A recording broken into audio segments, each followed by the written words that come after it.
Happen. Yeah, she was not very happy about it, me being absent from the birthday party, so don't remind me of that, please. But I'll try to win. If I'm here, at least I'm gonna try to win and give her that kind of present. As I'm gonna send some nice presents as well, and nice surprises for her birthday party. But hopefully the win can be something she can be happy with. But again, yeah, daddy away and daddy present is a big difference, and I know that. But it is what it is this year. Matt. Novak, the last couple of rounds you've played, it's come up that you were the oldest to make fourth round and quarters since Jimmy Connors in 1991. You were obviously very young when he made that semi-final run, but that's such a big part of this tournament's history. I wonder what you know about that run in 91. Was he 40 years old? 39, maybe. 39. Yeah, I remember. I thought he was 40. I remember that. I remember that run. I was very, very, very young. So I don't, avidly remember it when it was happening. But in the years to come, when I was growing up watching a lot of tennis, everyone was, talking about that run being one of the most historic runs we had in sport on any slam.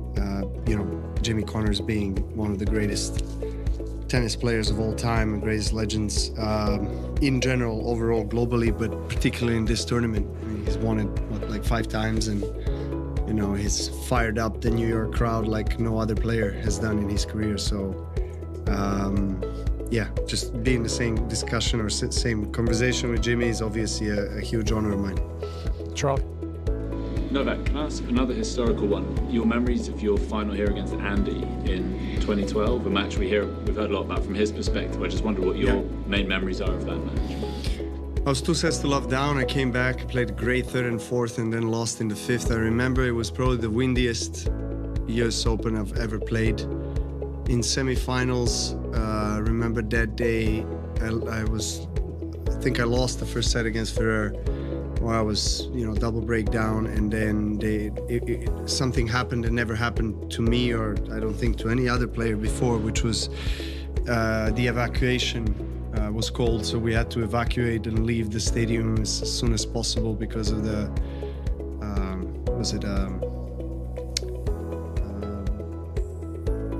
what do you call this, huge winds, tornado. It was a tornado emergency.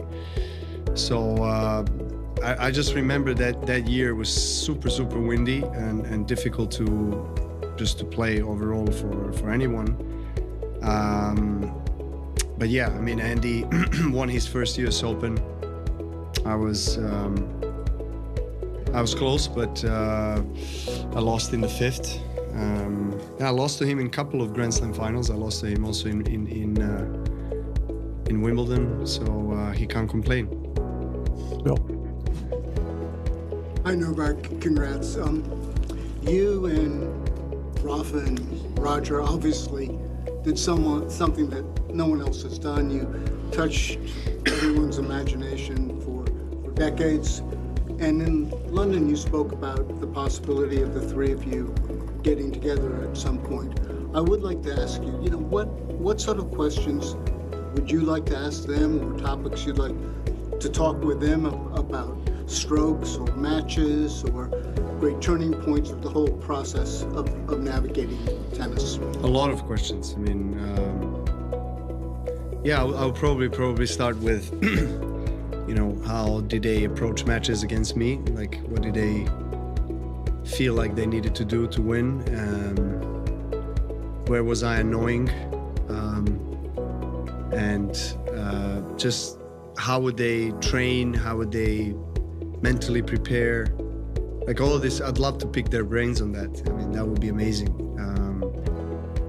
Well, let's see if it happens. We don't know.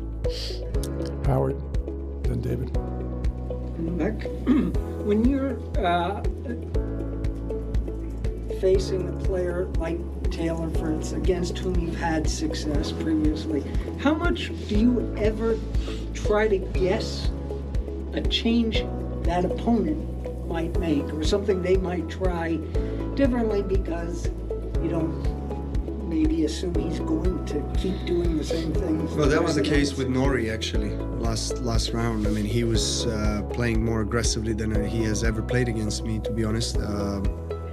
And so that's something I expect. I mean, I expect players that never won against me to come out on the court and try something different and try to, you know, make me feel maybe uncomfortable and play more aggressive or not, or whatever, you know. But I don't think there's going to be any major changes with Taylor because, you know, obviously you stick to the kind of a game plan that got you to the quarters, and you know what your strengths are, so you know, you stick to those. You know, weapons, so to say, in your game, which for him is obviously serve and forehand. You know, two big weapons in his game. And I think over the years he has improved with his movement a lot. Backhand is also very solid, very flat. And for a big guy, he moves really well. I think it's quite underestimated how well he's moving, particularly the last couple of years, which was something that was probably missing in his game from before, and that's what got him to finals and several semifinals of Grand Slam. And he's knocking on that door. So obviously, final stages of the tournament, quarters. You know, we played in quarters before here some years ago. It was a day match, I remember, but now it's going to be a night match. Obviously, different conditions. I don't know. I mean, that's what I hear. It's going to be a night match, maybe not. I don't know, but let's see. I mean, I would like to play night. That would be great because I've been playing really well at night. But let's see what happens. Whatever it is, in the end of the day, I know what I have to do and how to execute my game plan. You know, obviously that's something that is unpredictable on the court. A lot of things can change and can affect the way you feel, the way you play. But what gives me a lot of encouragement right now and positivity is the way I played tonight. The best performance of the tournament so far. So hopefully I can, you know, keep that going. We have time for two more. David, Ben.